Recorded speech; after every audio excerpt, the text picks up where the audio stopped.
Why is sex so taboo? Sex is a norm, right? Everybody is doing it. Without it, we won't be here, right?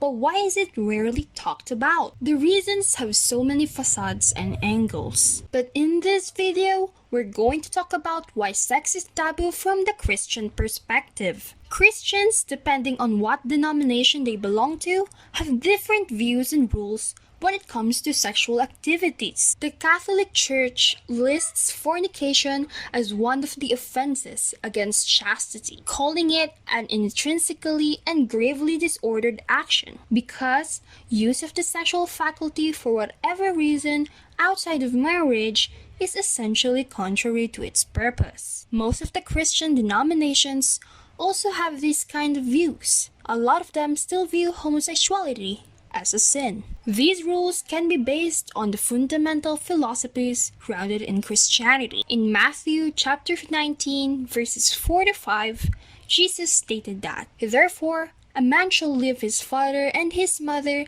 and hold fast to his wife, and the two shall become one flesh." This means that they see sex not as a pleasure, but as a holy union and faithfulness with God. But more than that, Jesus had not said anything about sex anymore. He had nothing at all to say about homosexuality or sexual identity. This means that most of the instruction about sex comes from Christian leaders who started spreading the religion after Jesus' death. Marriages are not even a thing for the first 1,000 years of Christianity. It was not until the year 1215 that the church formally put a claim on marriage. Even though these are all based on the Christian leaders themselves, their definition of sin, and not about the philosophy at all, sex still remains a taboo due to the fact that it is always associated with mortality and death. In Christian context, when you sin and you do not repent, you will go to hell after death and you will burn in fire for eternity.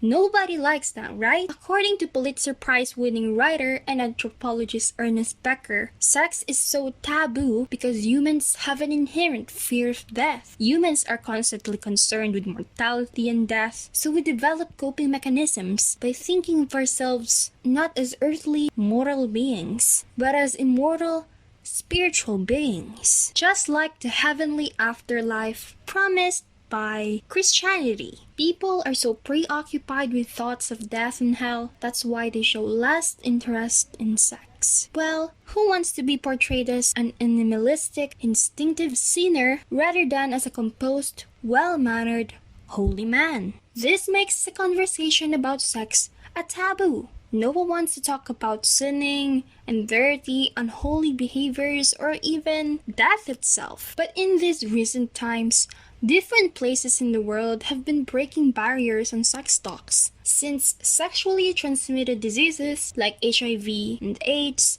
and even teenage pregnancies are rampant more than ever. But these talks are still pretty much taboo in every Filipino home, since there is still a stigma in premarital sex. But due to the prevalent societal issues that surround sex today, the Catholic Church itself is now the one initiating the conversation by encouraging parents and guardians to fulfill their primary responsibility to teach sex education to their children.